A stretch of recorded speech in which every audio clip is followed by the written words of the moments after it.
It can also cool or warm up the seats. It will understand by itself. So in winters, if I raise the temperature to warm up the cabin on the inside, it will automatically put on the warm ventilation for the seats. Acceleration, they say 0 to 100 approximately 8 seconds.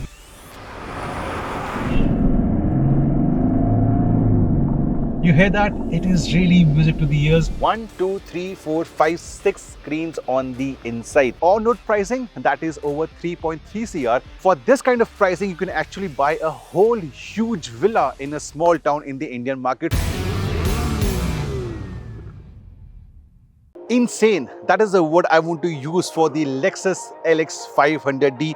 Not only the way it is priced, but also the way it looks and makes you feel.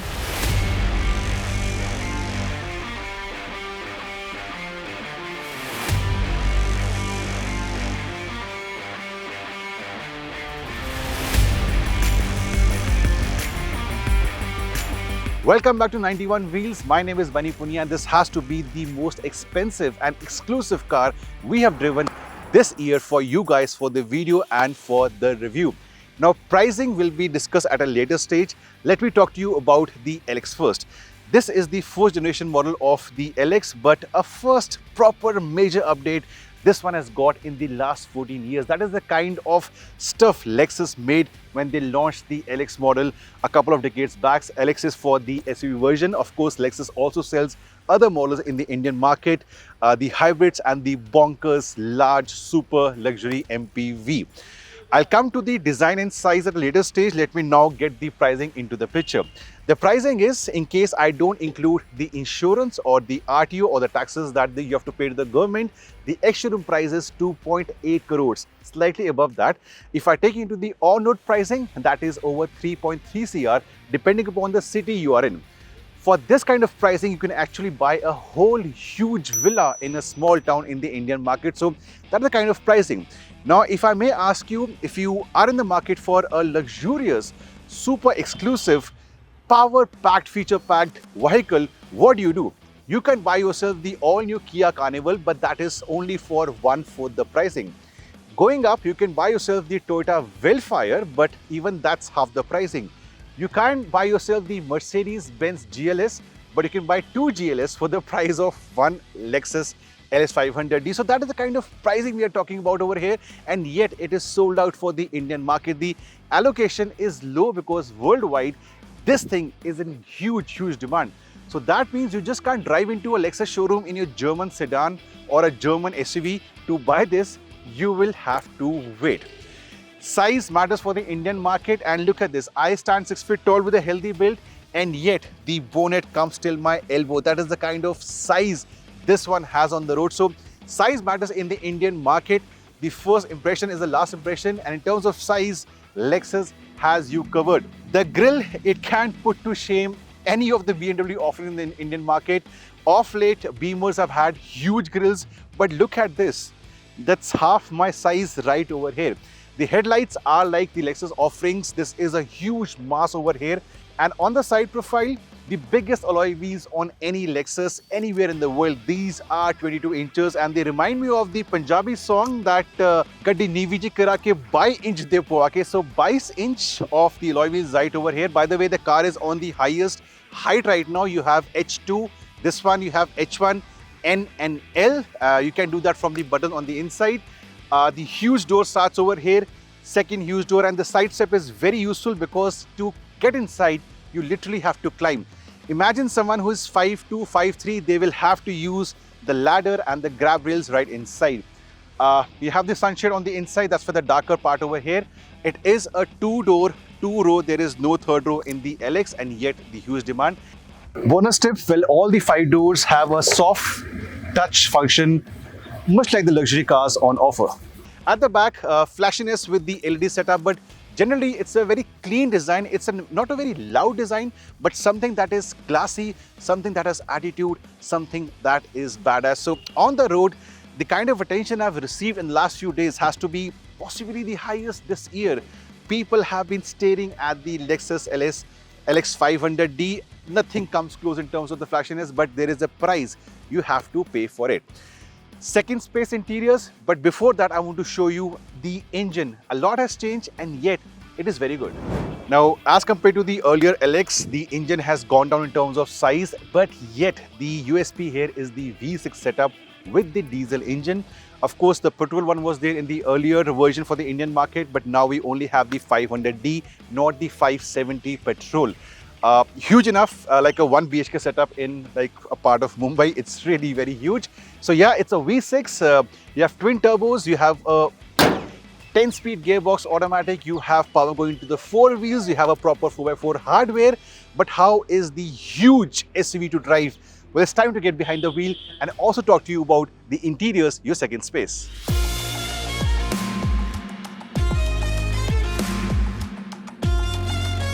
Right then, on the inside of the LX500D. Now, like the exteriors, it's not a very flashy or a loud interior work, but more like typical Japanese luxury or the Lexus luxury. Multiple screens on the inside, 6 to be precise. One is the HUD right over here for the driver. Second is the speedometer console. Third is the huge infotainment system. Fourth is the driver dynamic control touch display right over here. Then 2 screens at the back for the rear passengers. So 1, 2, 3, 4, 5, 6 screens on the inside. A lot of physical buttons also present right over here for the climate control, for your drive mode, for your 4x4 system, the rotary dials for the mode selector and to go into your 4x4. Also, yeah, physical touch buttons are very much present and it's a very huge wide car. I have my own personal space over here. The seats are supremely comfortable for even my build, my body type. And right over here is an area which gives you privacy between both the seats, your cup holders, wireless charging, and all the buttons to raise up the car or to lock the differential, the auto hold and the electronic park brake coming in over here. Clever and cool touch, you can open this huge area for the storage. Look at the way my hand goes inside from both the sides. Driver as well as co-driver, and the cup holders are positioned towards the co-driver. Very important because in cars like the Lexus or other huge luxury SUVs, owners usually like to sit right over here, not at the back. So if you are buying this car at the price of a villa and you're seated right over here, you'll have all the elements surrounding you, including this huge grab handle which is wrapped in luxury with the leather coming in over here. Visibility point of view, there is a very cool scoop in the bonnet, gives you more sense of being in control. You can see the edges right over here, huge triple XL size mirrors, and the window sill is right here at the lower point, so you won't feel hammered in. Visibility is nice, and of course you also have a surround view camera coming in over here to take care of your needs if you're stuck in traffic situations. So it's loaded with the features: cool seats, seat ventilation, you have a small sunroof coming in over here, all the driver aids, no level 2 ADAS, but all the driver aids. So from a driver's perspective or an owner's perspective, no complaints right over here, and multiple outlets to charge your phones or your tablets. Couple of over here, C-type, USB and a 12 volt, and more in the second row and at the back also. But in case you want to go to the second row, you or your family or your friends, how are things right over there? Let's step at the back. Lexus, don't kill me for this, but if you are asking for 2.8 crores Ex-Showroom, you need to give powered sunblinds and not manual ones. Apart from that, not a bad place to be. This seat is for a person who is 5'11".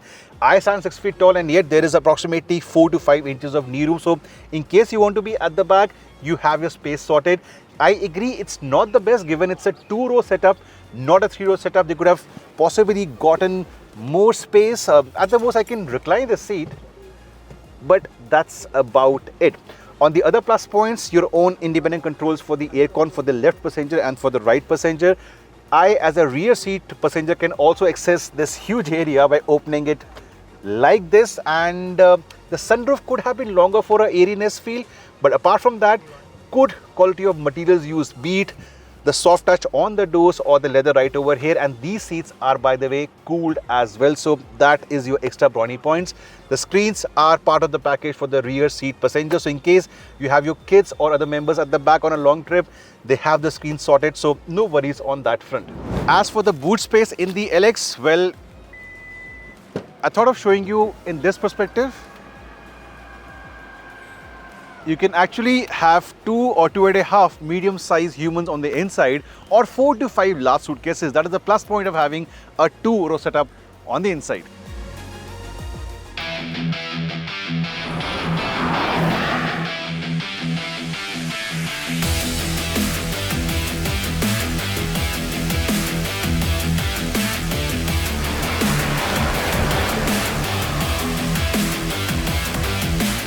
Right then, getting behind the wheel of the huge LX500d. Might be huge on the outside, but look at the steering effect, for example. Not too bad at all. By the way, the climate control is so clever that depending upon your settings over here, it can also cool or warm up the seats. It will understand by itself. So in winters, if I raise the temperature to warm up the cabin on the inside, it will automatically put on the warm ventilation for the seat. So that is a clever touch in the climate control. Now, in terms of numbers, you have over 300 bhp of power, 700 Nm of torque. That is what matters, 700. It's a twin turbo and the V6 sound is so enjoyable. Even those who are not into automotive too much or don't understand the orals of a huge SUV so much, they will love the way this engine sounds.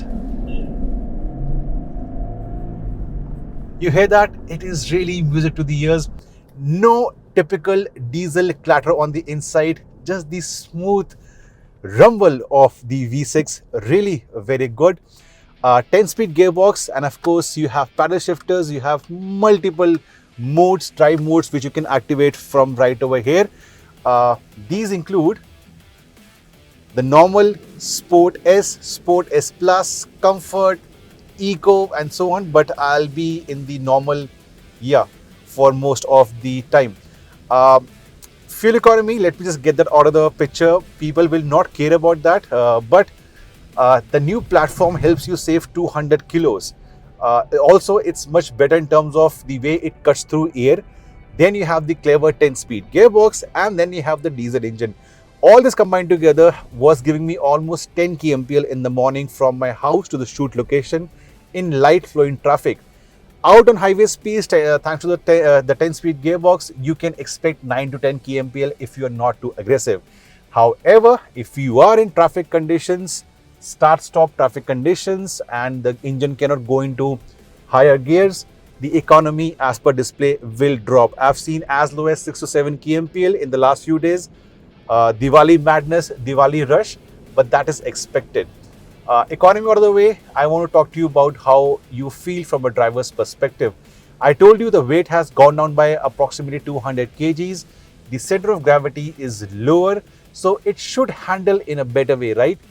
Well, not really. It's not supposed to be a handling car. It's a huge, long, tall, heavy SUV. So understandably, it has body roll. You need time to get used to the vehicle. Sorry, a lot of cross traffic around. So once you start going fast, you do feel the bulk of the vehicle slightly. You can't really do all this. Not expected.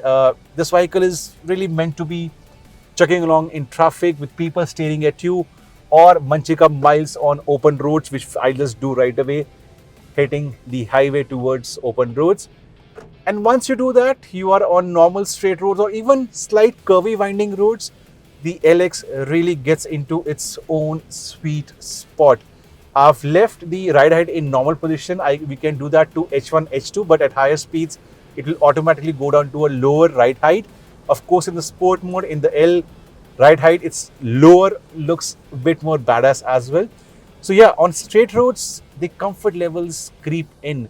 NVH is superb. I can only hear the ventilation right now, nothing else, and the occasional horn somewhere in the other lane. So the NVH levels are really very, very nice. Of course, pedal to metal, it is quick. You hear the V6 rumble, but that is in a good way. It's not the not so nice diesel clatter. So yes, even when you do hear the engine, it is in a nice way, but people in the second row will hardly get to hear that. Now it's still not a monocoque setup, so there are a few things that get felt on the inside. Sharp undulations or sharp potholes or those cement joints on the flyovers, you get to feel that. That is a small negative of the ladder frame that it is built on. But otherwise, once you start going, the way the suspension absorbs undulations, the way the seats are massively comfortable, the way you are very peaceful on the inside. I'm doing 60 right now, and it's quiet. So that is what the Lexus brand name gives you.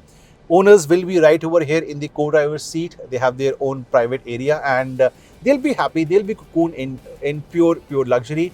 Again, no really high driver aids like level 2 ADAS, but the basics are there. And of course, when you are driving this car, you do feel you are in a tank, you are in a luxury cocooned tank, and that is the kind of satisfaction or happiness this brand offers to the owners. Moving on, if you're driving the car, you will notice a lot of dials in the speedometer console. I don't remember the last time I saw all this in a luxury SUV.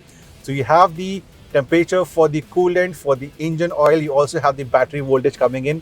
All are analog dials, which are a bit old school, but this is something that people will love in a pure 4x4. Talking of 4x4, you have all the hardware and the electronic aids right over here. However, again, the overhangs don't demand the car to go for hardcore off-roading. That said, the approach and departure angles are like the older version. Nothing has changed over there. So if you do want to go into the occasional off-road track, raise up the height, have the modes coming in over here for the 4x4, and you're good to go. Of course, you have the diff locks, you have 4x4 low, and all the hardware which is required. But I'm assuming even 2% of owners will not be using that. They'll be on tarmac, on open roads, in urban areas, or munching miles to go cross-country runs. Now, SUVs are supposed to give you that ego massaging authority on the road. I'll just do one thing. I'll switch to the highest ride height. You can do that on the move. Yes, we're going up. And I can see almost every car's roof right now. So SUVs are supposed to be higher, but this is really something else altogether. Of course, when you are in the highest ride height, you need the ladder, you need this grab handle to come inside. But once inside, people actually look up to you like this in traffic, and that just gives you more enjoyment and satisfaction of your money going the right way. You know, people buy SUVs for a few reasons, and those reasons are ticked properly by the LX. Now this is a twin turbo setup, and approximately at the 3000 mark, the second turbo comes in.